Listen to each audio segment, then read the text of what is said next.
So we remember again the conference objectives. We're kind of making our way through all of this.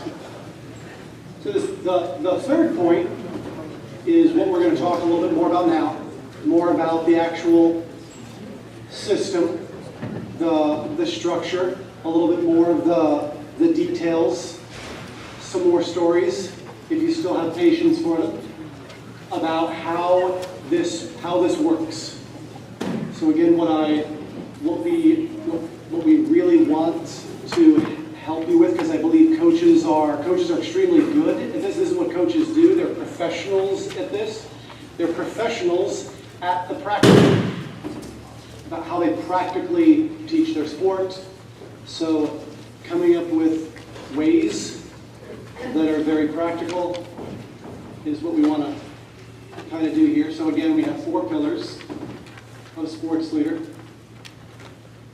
So those 4 pillars, again, are virtue, mentoring, ceremony, and Catholic identity.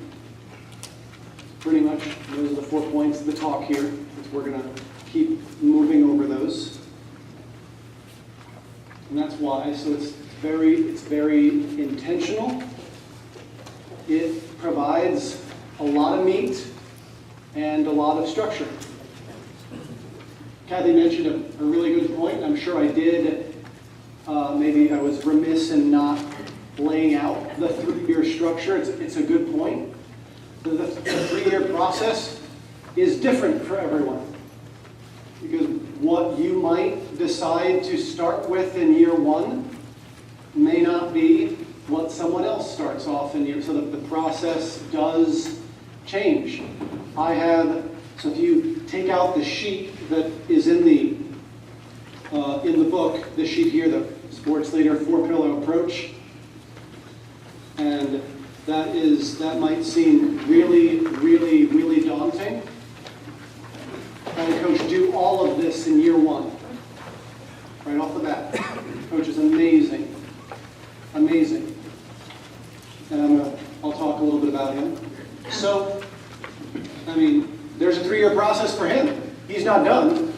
If you'll keep listening, if he keeps wanting to grow, there's more there. It's like the Catechism of the Catholic Church thing is pretty thick. I'm part of a men's group. We've been reading the Catechism for 4 years. We're not done. It's an amazing tool.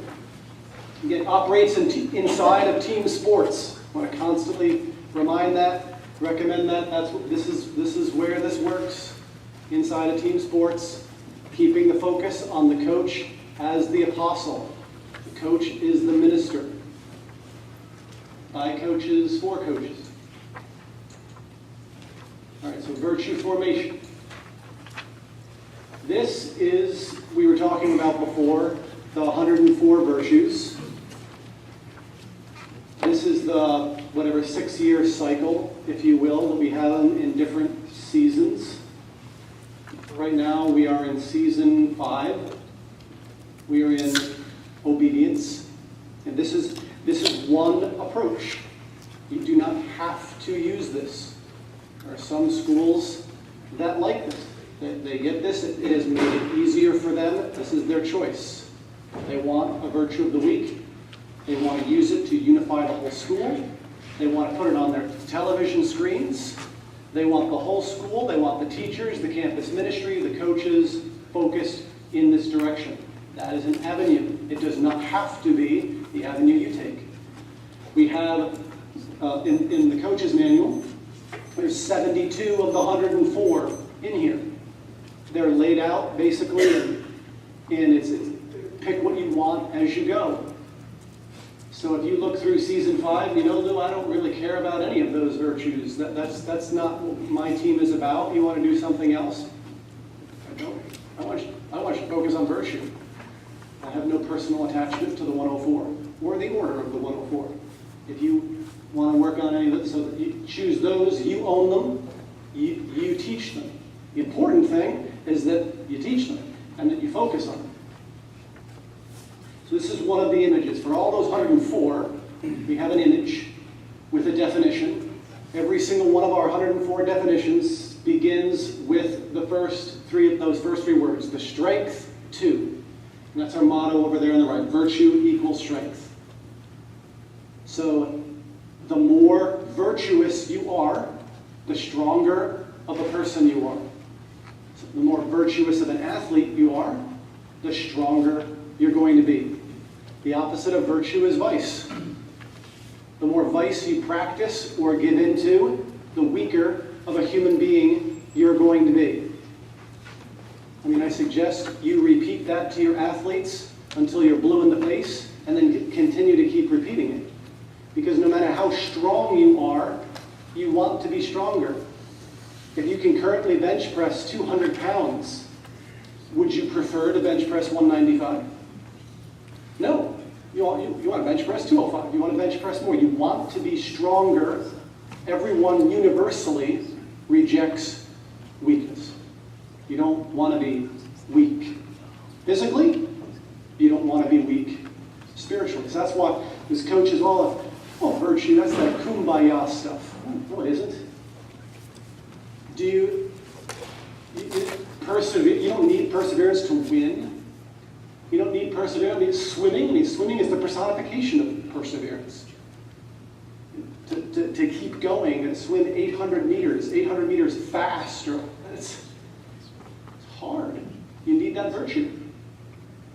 So there are some schools that'll take that, they put that up on their television, and it's throughout the whole school. Some of the images are athletic based, some of them are animals, some of them are situations. It's meant to also create discussion. How does that speak to you about perseverance? Why does that speak to you? So it's an opportunity for that. Sacrifice. I know a coach who is a firefighter. I love this picture because every time I see it, I think of this coach and I think of this example. I remember this story, a moving story. He's a coach. He was a firefighter for many, many years. And when he was first, the official firefighter, and the alarm goes off, and you put on the uniform, and you jump on the truck, and you're riding, and they're giving you your detail. A lot of times you're scared. You're scared of what you're going up against. This is a full house blaze, 3 stories. And at first, when you arrive, we don't know if anyone is in there. This is one of his first jobs. He's married with kids. He's trembling on that truck. And he said, when they get there to this house, as soon as he gets off the truck, somebody announces, there is a 3-year-old girl on the 2nd floor. Fear was gone. Everybody, no more trembling. Everyone was immediately focused. I'm going to save that 3-year-old girl, period. Not an option. We're not thinking about anything else. That's what firemen do. That's the beauty of firemen. As soon as they know we need to save that little girl in that house, period, they go do that. There are amazing men and women that do that. Maybe talking about that, and there's so many firemen. You might have a fireman at your school or your faculty. And it is the strength to forego one's own benefit for the good of others. Your team doesn't need sacrifice. Your team would not be better. You would not win more. Does that speak to you of kumbaya? You're going into that to save the little girl's life? That is not kumbaya. That is strength.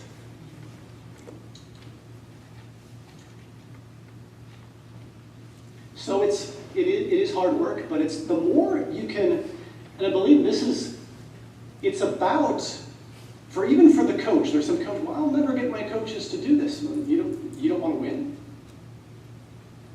Virtue, and winning is not a bad word. Winning is a great thing. Like many people have said, God created us for eternal life. He created us to win. And when we do win, when you win a game, you've all experienced this if you've played sport, there's an elation. There's a joy, there's a happiness because you won with your buddies. And you want to do it again. There's nothing better. There's nothing better than going out on a field or a court or whatever, and you gave everything that you had, and you sacrificed, and you know your teammates did too, and you pull out the victory. And that is absolute sheer joy. You've all experienced that. I mean, you can taste that. You love that. You don't sleep for a day sometimes. It's so awesome, some of those wins. That's a symbol of heaven. And God wants us to experience that win. Obviously, you have to win the right way. It's not win at all costs. It's you win the right way, but you strive for victory in anything. Just like in academics. I mean, if you're not proud of your son if he comes home with a D+. Way to go, son, D+.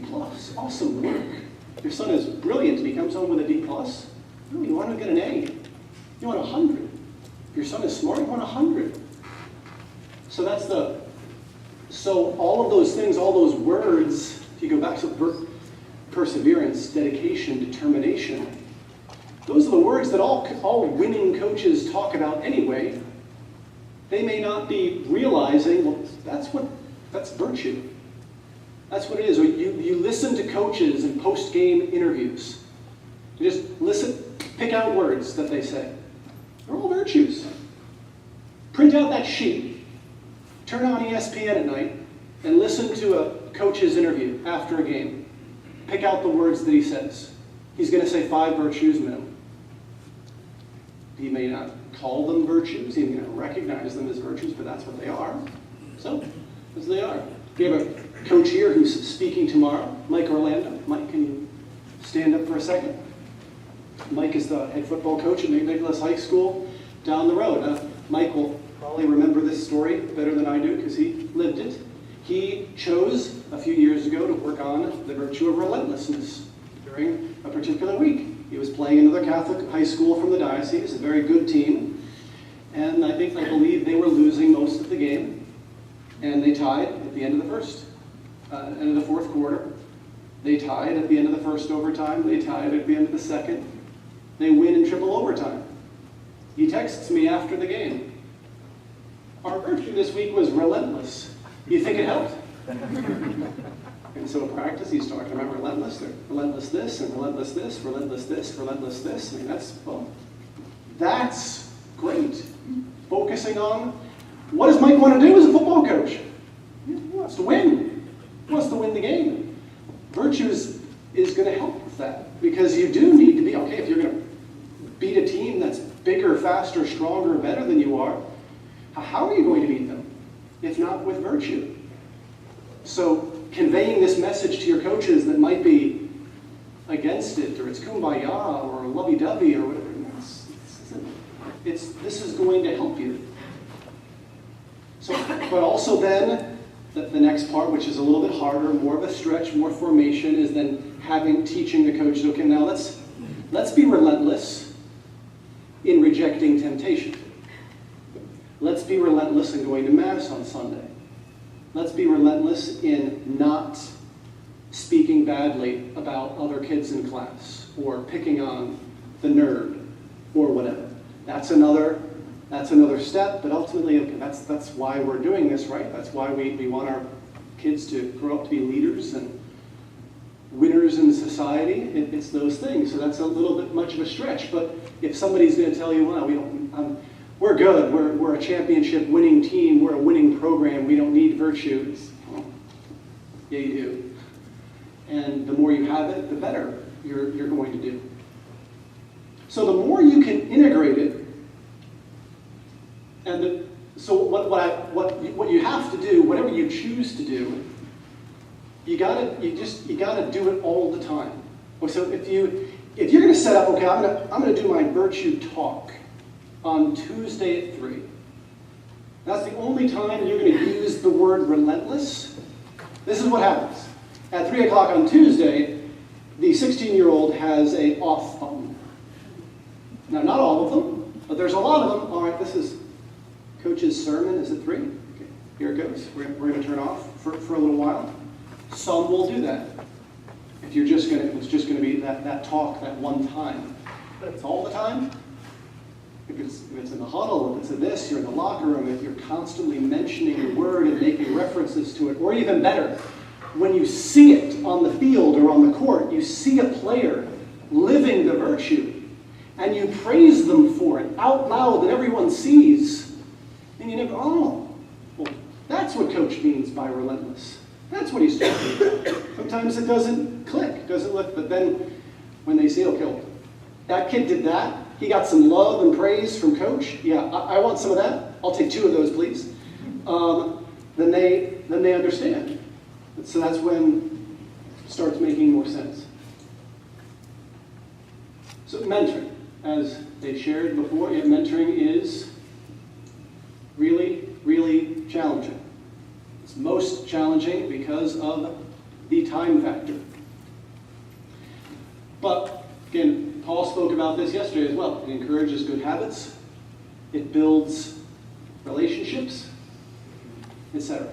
Now, the best place to start this is if you do a team retreat at the beginning of your season. I recommend, I think every team should do a team retreat for your season, where you discuss different things. There's an activity that I recommend you all do. It's called public interview. Write these things down. I didn't put it up here, write this down. These are just some certain questions. Your relationship with God.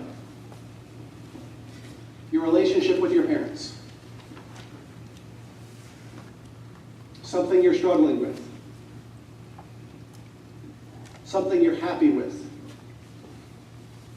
Your favorite sports memory, or whatever sport you coach. Your favorite football memory. Your favorite volleyball memory. Whatever it is. And you have the kids, you do it too as the coach. Get up in front of the team, or half the team if you need to split into different groups because your team is so large, and you have the kids discuss these things.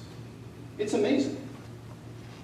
I've been at, 100 of these over, and every single time I have a coach tie. I didn't know that about that player.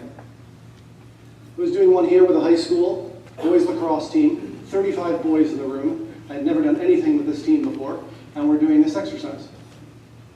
At one point, I'm looking over at the coach, the man is shaking in tears. His 6th player, 6 of his 35 players, said that they were suffering from clinical depression. They have suicidal thoughts on a weekly basis. They have a counselor, and they're on medication. He grabs me by the wrist. He goes, Lou, I knew I had 1. I have 6. I had no idea. Kids didn't know either. So that created a huge, it's an awesome avenue of communication, empathy, understanding one another better. And then you start seeing that, okay, well, yeah, this is a good place to have a conversation with this young man or this young woman about. Good mentoring start. And so, even your hardcore coach who just wants to win, etc. Okay, well, learning more and more about your team would not benefit you. That's a really, really good thing. Helping them communicate and be able to discuss different things. So, whatever, doing a team retreat is very, very important. And so then that leads into the mentor. So Kathy mentioned this, a mentoring chart. So when we do a training, and I'm going to talk about training dates and those different types of things here shortly, but what this is really hard for the coach because it means that you really have to dedicate time and plan for it. You have to plan for it. So what you do as a coaching staff, you can you do a bit of a draft, if you will, where you divide up the players on the team with the coaches. So let's just say we are a basketball team, and there's this is an example of a baseball team. So I think they had there were 3 coaches on the team. 1 could never get there. So I think it was up to the other 2 coaches. So the head coach and the 1 assistant coach, they each have, 11 or 12 guys. So they choose their guys on their team. So this is what separates the winning from the losing and the mentoring here, is you need to sit down and schedule this. I can draw a line, 2 columns, down a sheet of paper. Everybody on this side is successful doing mentoring. Everybody on that side is not. There is one factor, and it is this sheet. You do this sheet really seriously and well thought out, and then stick to it, the likelihood is going to go through the roof. Oh no, we're good, we'll get to it. Yeah, no you won't. No you won't. Because you got too much going on, you're too busy, you got 80 million things to do. So, but if you sit down and then you think about, okay, well, on Monday, when can I do this? And nobody else can do that. Your Monday schedule might be impossible. I can't mentor anybody on Monday. I have 80 million things. No, don't schedule anyone on Monday. Because you can't do it. Doesn't matter if the other coach can. Schedule times when you can. So whatever, this is a real one. Coach Anderson, before practice during warm-ups, he grabs a baseball and a mitt. On Monday, he grabs Kevin and he throws with Kevin. As they're throwing, they're talking. That works for Coach Anderson. For Coach Smith, it may not work. For Coach Anderson, it works. And then you tell Kevin, hey, Kevin, every Monday, before practice, during warm-ups, that's when we're going to talk. So if I don't get you, you come get me. That's kind of like your second level of accountability, what helps you get it done. And the same thing with Tanner. After practice, as soon as we break it down, as soon as we pray, you come get me. So if you create the schedule, so if I made mine, Coach Anderson made his, we exchange notes, we hold one another accountable. So if Coach Anderson is over here, and I know that Coach Anderson is supposed to throw with Kevin and talk to him, and he really never does that on Monday, well, I know, okay, Kevin's slipping through the cracks. It's not happening, etc. So yeah, this is difficult. This is challenging. There's no question about it. I'm not going to sugarcoat it. But you do this consistently for 3 or 4 weeks, you will see immediate fruit guaranteed. Immediate. Because you're going to build a better relationship with them. You're going to show the kids that you care enough to talk to them.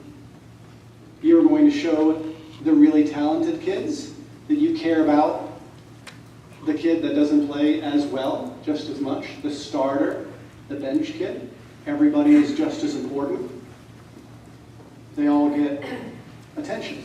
And as everybody knows, the more attention you get from coach, the more you want to listen to him, the more you want to play for him, the more you want to play harder. I've heard so many times from athletes that they respect their coach so much more because they talk to Andrew Green. Andrew Green hardly ever sees the field. They love Coach Anderson more because he talks to Andrew Green. Just like he talks to Kevin. Kevin's the best player on the team. Andrew is not. That looks genuine. Coach loves all of us, etc. Mentoring is also really, really good. Like that, you have a better pulse of your team. Again, these are especially high school sports. It's becoming more and more professionalized, more and more intense, more and more serious, more and more money. These are human beings, and they're adolescents. 15, 16, 17, 18-year-old kids. They're not professionals. They got hormones raging through their body. Their brains aren't fully, they make dumb decisions, on a minute-by-minute basis. It's good to talk to them. So sometimes, I've seen the extreme. I had, earlier this year, I had a coach call me at 11:30 in the morning, and he said, Lou, I just wanted to tell you, I've spent my entire morning with 2 kids who wanted to commit suicide. I had a kid come in that his mother passed away, his father, he just starts describing, some of these family situations, you can't make this stuff up, it's impossible, it's impossibly bad. But the kid basically, this is one of the reasons why you have this commitment card. So coach had handed this commitment card out at a commitment ceremony at the beginning of the season. If you want to be committed to, if you read sacrifice, respect, and perseverance on the card.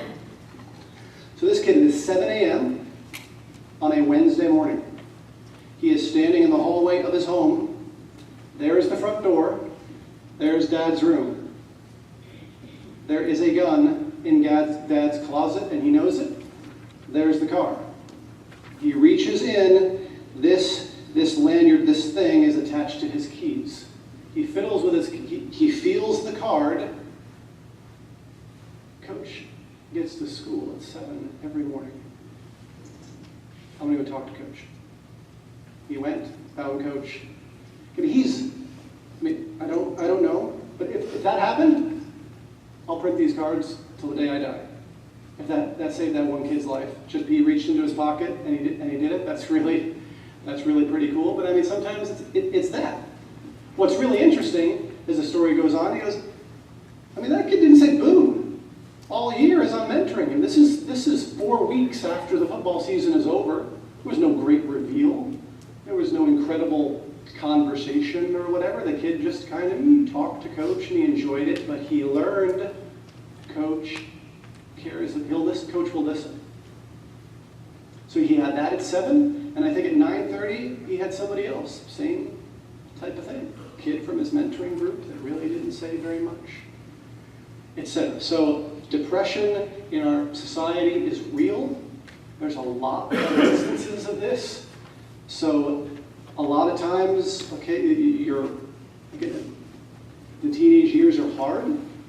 So having someone that you know you can go to, that you trust, that is a lifesaver in many, many instances. So that is a great thing. So as a director of sports ministry, your coaches, maybe, okay, you sit down with them and you just, well, let's just talk through this. Okay, what are some good times? When can you do this? I know other coaches, they do all of their mentoring on game day. They're comfortable with that. Other coaches are not. I can't talk on game day. I'm too wound up. I'm too this. So it's not, there's no one size fits all. Like one guy, his list, he's got 6 guys and it's all on one day. He does 6 guys on Friday. If that works for him and his players, wonderful. So but it takes practice, it takes time, it takes encouragement. You start off, we call 60 seconds of significance. This isn't the 20-minute Freudian couch experience. We're going to go and step into my office and tell me your life story. No. First year, first step, 60 seconds. Tell me about this, maybe about the virtue of the week, something simple. It might evolve. As you get better at it, you might feel more comfortable, etc. But for 60 seconds.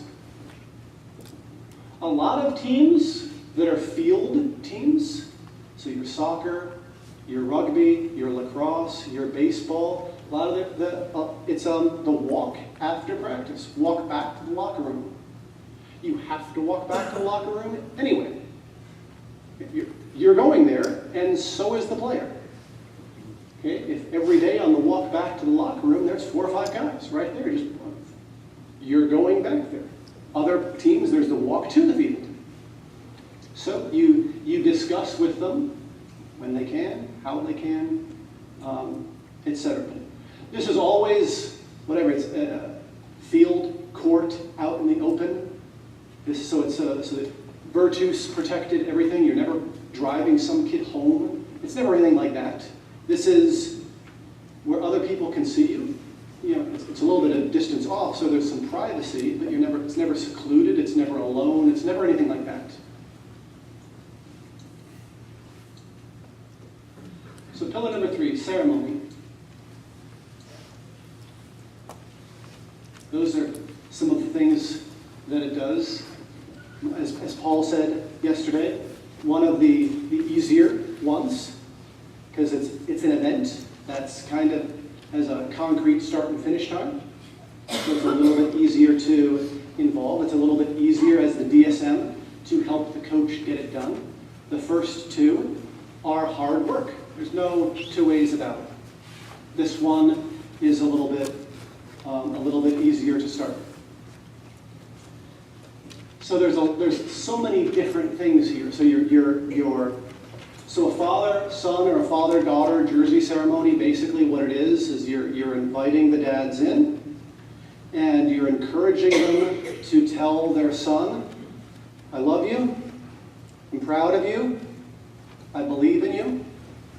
Maybe share a story.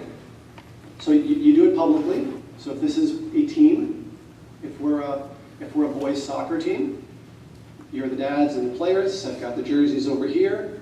Okay, Mr. Tompkins, all right, here we go. Got the jersey. Mr. Tompkins comes up. He does it with his son. Gives him the jersey, gives him a hug, sits down. Next dad goes, etc. With the girls, basically the same process, but tell her that she's beautiful. I love you. I'm proud of you. I believe in you. You're beautiful on the inside and out. It is amazing how many times I have heard that that's the first time my dad ever told me that I was beautiful. I've been to over 100 ceremonies. I've seen all shapes and sizes. I've seen lots. But there's so much good goes on. The key to the evening are the first two dads that go. The worst. Write this down. The one thing you never do at the beginning of a jersey ceremony is, all right, who wants to go first? Never.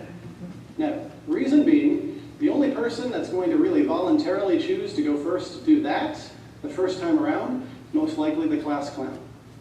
The class clown is not going to do the love you, proud of you, believe in you kind of script. So the most emotionally connected dads that are on your team or in your program, they go first. The dads that you are most concerned about, I'll give a story about that in a second. You purposefully have them go last. So you pass out the jerseys. You are distributing this. You have them go last for two reasons. Number one, you give them an opportunity to listen to everybody else. So you hope and pray that there is some impact. That as they listen to these other dads and what they say, it makes an impression on it. And it does every single time. That's what's really beautiful about it. The second reason, they can't influence anyone.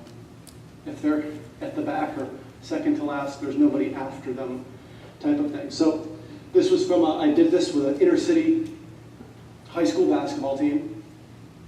It is set up for 7 o'clock on a Sunday evening. The coach is calling me at 4. Lou, I want to cancel. You have no idea. There's this one dad on my team, he's an ogre. I mean, he's straight from hell. He's 6'5", he's 300 pounds, he's abusive, he's mean. I don't want to do it. Mike, I'm coming. I'm going to be there. Trust me. He's going last. He's going to watch 24 dads do this. So, okay, this is on you, Lou. This is on you. Okay, so we go. His name is Henry, is the dad in question. So I start praying like crazy for Henry. And we get there, and I meet Henry, and he is as billed. I mean, he nearly has ogre tattooed on his forehead. The man looks mean. But we set it up. He goes last. So now it is time for Henry to go. The tension in the room was back. I mean, my skin is on fire. And I think everyone else is. So he gets up. Now, interestingly, his son, Cody, is a sophomore. Cody is the nicest, most respectful kid, on the planet. He's a great kid. So Henry comes up, and he goes, I bet every single one of you in here thinks that I'm a mean jerk. There's this long, awkward pause. Really long. You know what? You're all absolutely right. I grew up, I was his only child, and I was abused by my father. He hit me with chains, he burned me with cigarettes, and I hated him. But I did not know how to raise a son, and I unfortunately have repeated that behavior. I sat in my truck for 45 minutes. I didn't want to come in here tonight. For some reason, I did. You 24 men here tonight, you have changed my life, and I'm going to promise right now, I'm going to change He turned to his son, he has these huge hands, puts his big old paws on Cody's shoulders. Cody he's a waterfall right now. In his face, you can't even see his face anymore. Son, I'm sorry. I have been an awful father for 15 years, and you deserve a lot better, and you've been probably waiting for this. Son, I love you, and I love you with all my heart. He was the best dad of the night, by far. The other 24 dads couldn't come close to Henry. Fast forward to the end of the season. I wasn't there, but the coach called me that night. The awards banquet. The awards banquet is over, and he said, Lou, I know how long this was because when Cody came in to give me a hug, as I went up, I saw my watch. Cody hugged me for 10 minutes. And he kept saying, thank you. Coach, my life changed that night. I was afraid to go home. My mom was afraid to come home. My sister was afraid. I'm not afraid to go home anymore, Coach. I love my family. Our family is different. We have dinner together. But you don't know what this means. My life has changed because of that one night. Thank you. I'll never, ever be able to repay what you did for me that night. So Coach is calling me. He's obviously happy. Yeah, happy to cancel it. All right. So, but that's beautiful. That's what this can do. But again, how did that happen? A lot of it is listening to other dads. We didn't get up and give a speech. Henry, you really suck as a dad. Nobody said that. You didn't humiliate him or embarrass him or say bad words to him. You exposed him to something he had never been exposed to. And it was really, really beautiful. So in that instance, there was a father and a son. They desperately needed that. And that coach was an avenue to help that father-son. Tuesday night, I was at Trinity. I'm going to embarrass Steve Tompkins here. He's the director of sports ministry. He also has a son on the baseball team in Mitchell. Steve is an incredible father. He's a teacher. He goes to Mass all the time. Does Mitchell and Steve, do they need father-son jersey night? No, they don't need it. He tells his son that he loves him all the time. He's a wonderful, committed, dedicated, present dad. But I'm watching there. I got it on tape. Didn't ask him permission, but I still taped it. And I'm filming, but I'm looking at Mitchell. And Steve is going through that. Beautiful, beautiful what he said. Now looking at Mitchell. This is the second time he's been through this. Mitchell is a senior. Every cell in Mitchell's face is just like, I love my dad. Steve is a cancer survivor. You could see it in his body. You could see in his everything about him. I'm so thankful that my dad's here. And I just want to shut up. I just want him to shut up so I can go over and hug him. He just wanted to. You could just see. Steve goes first. I'm glad he did because he impacted the rest of the dads that went. And so every dad that keeps coming, they were all good dads. There wasn't a Henry there that night. It was still just as moving, still just as impactful. Is Mitchell ever going to forget that night? No, he's not. No, he's not. Where it gets even better is, I said, well, we'll just do it with seniors. We don't want to do it more than once. It'll be weird. No, mistake. You do it with the freshmen. You do it with the sophomores. Why?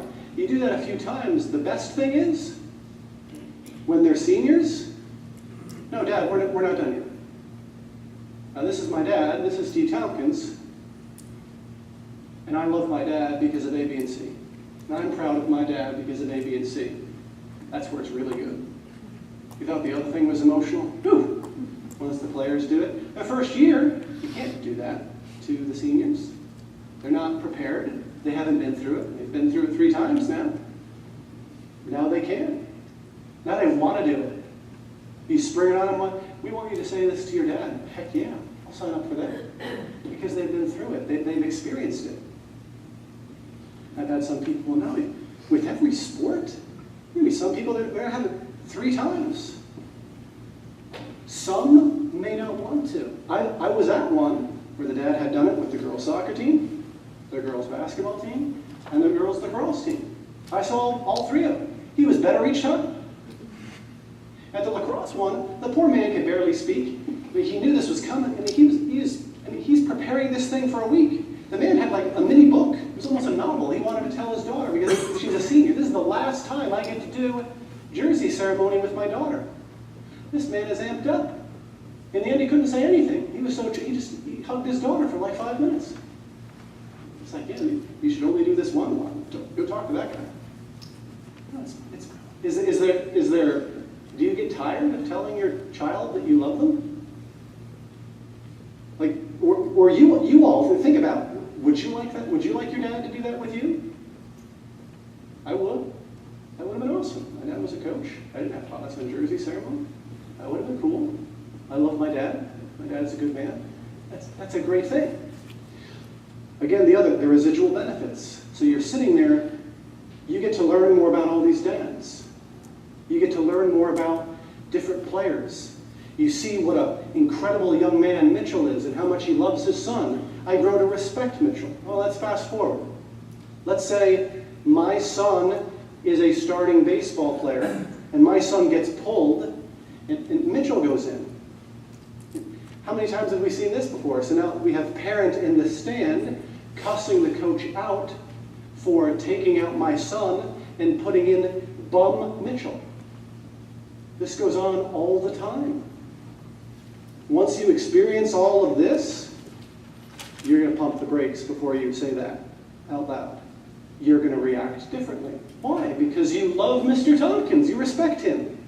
You're going to say something that's going to hurt him or hurt his son. Or I love Mitchell. I care about him. Yeah, I'm hurt that my son came off the field. Yes, I'd like him to start and play, but so you begin to care about all the guys and girls on the team. So it's not just I'm showing up, my son is number 3, I care about number 3, and Mitchell's number 17. Quite frankly, I don't care about Mitchell. So you change that. Change that through the ceremonies. And that's a beautiful, beautiful thing. So that's why, on purpose, you do the jersey ceremony at the beginning of the season, before your first game. It makes sense because you haven't put the uniform on yet. But then you also have this experience of the dads coming together.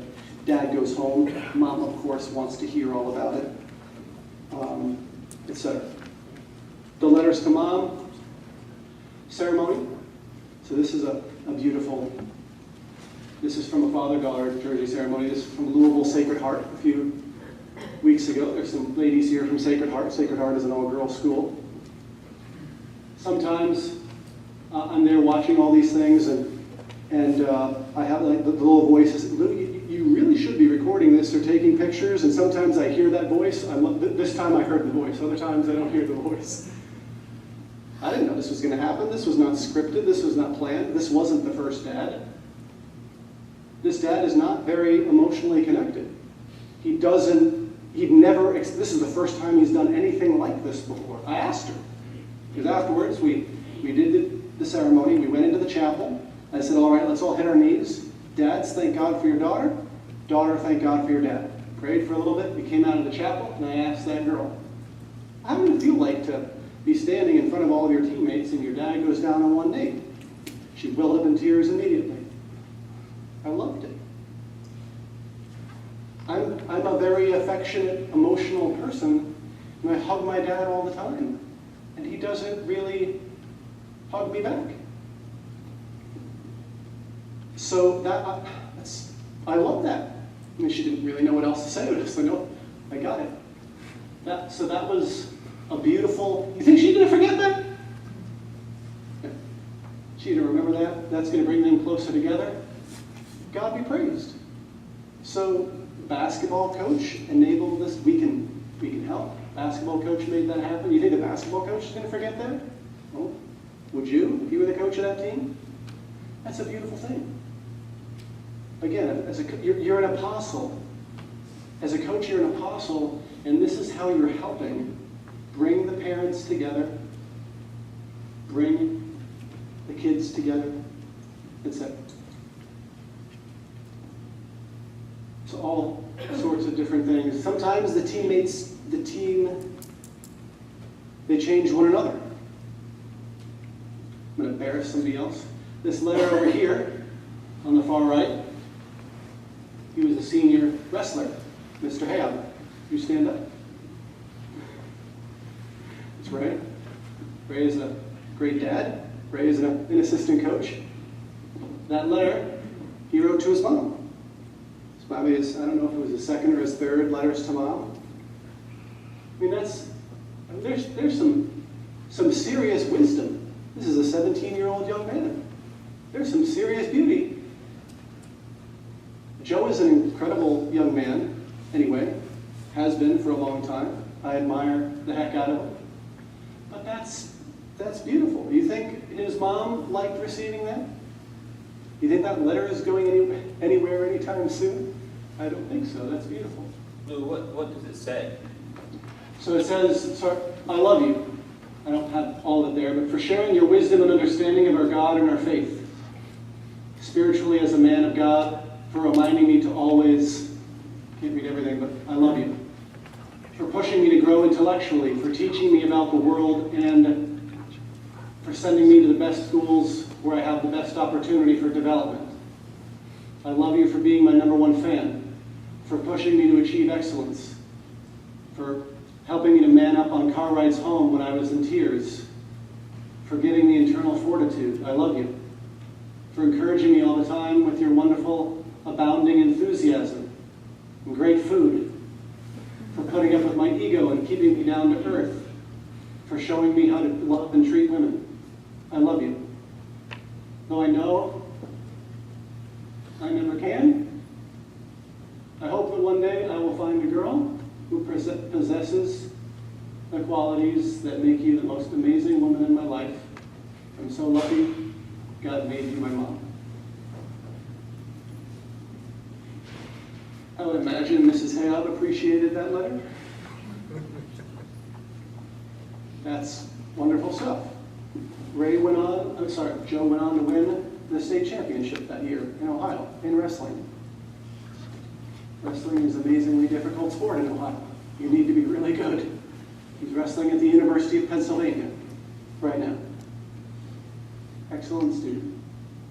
So there's lots of beautiful stories, but also then, so if you're a student in Letters to Mom, and Joe comes up here and reads that to his mom out loud, okay, that's going to impact you as a student. Maybe my letter was rather lame. Maybe I didn't put very much effort into it. But then I sit there and I see and I watch and I hear Joe read this with every ounce of his heart, and he means it. That changes you. And my letter isn't very good. So then sometimes what happens is they come up and they don't read their letter. There's another story I saw. This is from a basketball team in Atlanta. There was a young man whose mom had died in a car accident. Very young family. This is a sophomore. So with Letters to Mom, what we do is you kind of have a seat of honor. You escort mom up front. You have a rose. You give mom a rose. Mom sits down, just like in the picture. Then you read your letter to mom.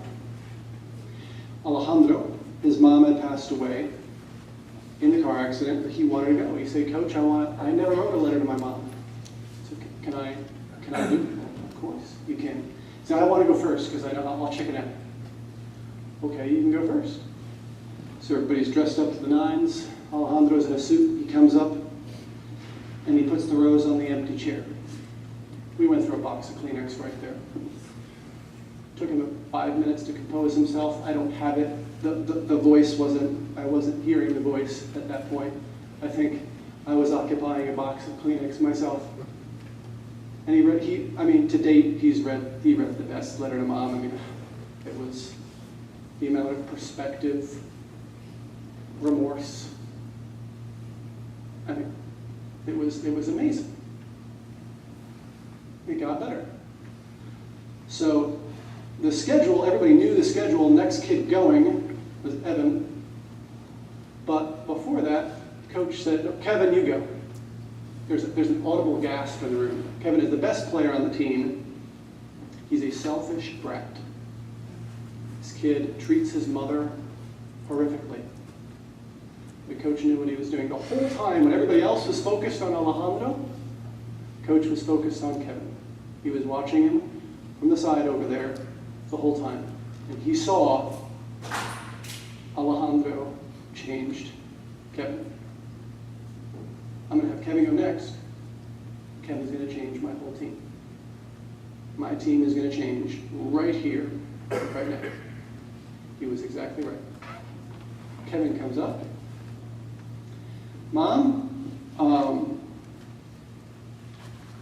so I'm embarrassed to say this, but I only wrote this because Coach made us write it. And it's not real. What Alejandro just read was real. And you deserve better than that. So you can keep this if you want, but I'm not going to read it. So if you all don't mind, I'm going to tell you about my mom. And he praised his mom for 10 minutes, spellbinding. I don't think this poor woman had heard a kind word out of this kid's mouth since he was 5. He's 18 years old. The woman changed every color of the rainbow. She mugged Coach afterwards. I mean, it was a literal assault. She hugged him so hard. Every other player on the team did the exact same thing. Nobody read their letter because they saw what Alejandro did, they saw what Kevin did, so it changed them. So they were boys. They were kind of selfish, focused on themselves. They didn't have an appreciation for their mothers. And in this event, Holy Spirit works. The beauty of the team environment, the coach, it works. And so it helped change them. It helped uplift them. And they weren't as selfish afterwards. So there's lots of really, really good stories, really good opportunities of this.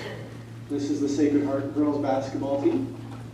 Afterwards, with their dads. It's a beautiful, beautiful opportunity. I highly encourage you to do this.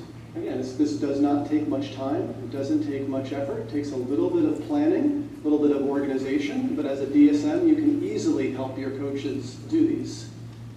And then that starts a whole really, really good process, transformation, of virtue, of caring about one another, spreading virtue amongst parents, helping them not be so selfish or so absorbed in their own child, but caring about the other kids too and the other families.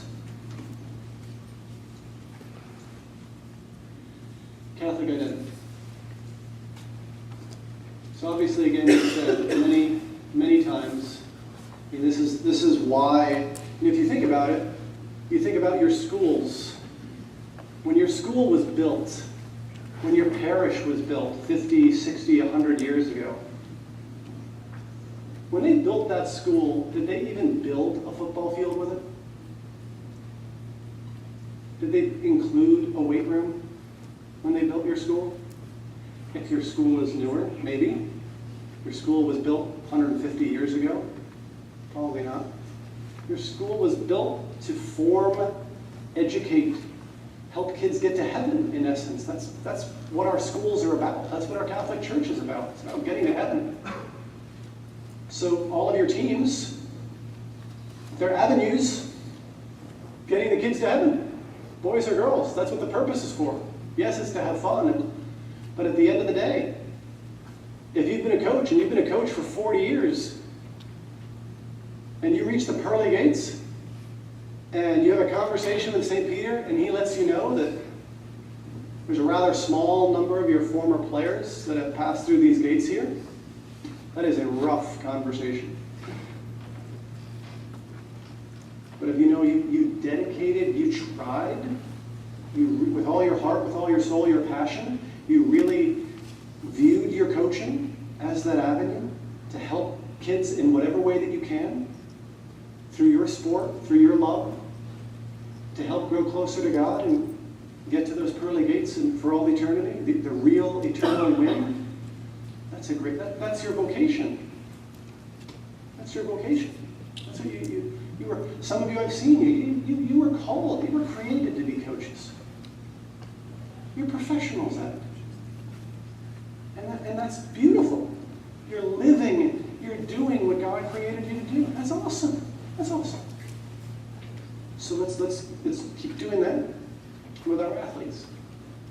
That's what that Catholic identity does. There's many, many different things. Mike Orlando, we spoke about Mike. So one of the things it's like you want to have physical elements, card, stickers on our helmet, things on our uniforms, as many physical touch things that you can find, you make that a part of it. So the football helmet from McNicholas High School, I believe if I get it right, correct me if I'm wrong, is to become full stature in Christ. Is that? Attain full stature in Christ. Attain full stature in Christ. That is the motto of the school. That is what McNicholas High School is about. Okay, so Mike takes that and decides to put that on the helmet. So we do a team retreat, and so we have the boys, okay, if you want to put this sticker on your helmet, we want you to write an essay about what that means to you. What does stature mean to you? And why do you want to put it on? So you had the freshmen, the sophomore, the junior, the seniors, they wrote. The seniors shared. And what the seniors shared was beautiful. It was awesome. The freshmen, not so much. I think how do you spell stature? It's kind of like a sticker. Just read the sticker. So yeah, well, why do you even bother to do it with the freshmen? Well, yeah, no, they're not very good at it. But we're not good at anything the first time we do it. You need practice. You try. So they're freshmen. Yes, they were at a freshman level. But they're trying, but they're also listening to the seniors. They say, oh, okay, mine's rather late. I need to grow. The sophomores are a little bit better. So when those freshmen first did that, they couldn't spell it yet. When they're seniors, I want to be there. I want to go back. I want to listen to what those guys read. That's going to be pretty good. Because then they internalize that. They make that their own. That's bringing Catholic identity onto the football field through their uniform. Provides all sorts of, what's that thing on the back of their helmet? Why is the cross yellow? What's stature mean? How do you spell stature? All sorts of conversations happen about that. This is from a uniform from a school in Michigan that I got at a rosary rally. I love that. So we're not here to tell you what to put on your uniforms. You have your things, you choose that, but your mission, your purpose, your colors, how you do it, but that's beautiful. And that's yours. You bring that into it. Catholic identity. Praying at the end of games, like we spoke about. So up there at the top again, that's Mike's team, the white and the green, at the end of a hard-fought game with Bishop Fenwick, another team here in Cincinnati. It's 2 softball teams, 2 soccer teams, 2 hockey teams. Is it hard to do this after a loss? Yes, it is.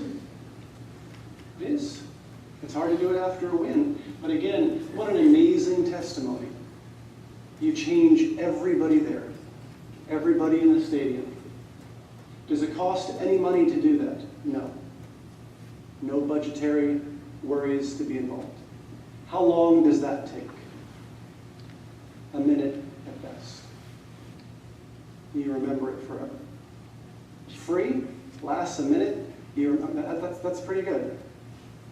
And you make an incredible impact on those kids. So, the beauty of it, so you look at all those girls and those guys, many of them will be coaches in the future. So remember, we were talking about how we coach how we were coached? The likelihood that they will repeat this with ease and professionally when they are coaches has just gone through the roof. Because they were coached this way. Well, we did this at McNicholas, so that's just kind of the way it's done. Culture. So we're going to We're going to try to work with the different directors of sports ministry that we have, and try to get with their schedules. Going to try to create a training date that would, for those that are interested, that want to have a director of sports ministry, that want to go deeper. We're going to have that, and we're also going to try to set up more regional ones where we'll go to Toledo, we'll go to Lansing, Michigan, we'll go to Pittsburgh, and then you can have more people involved, because this is urgent.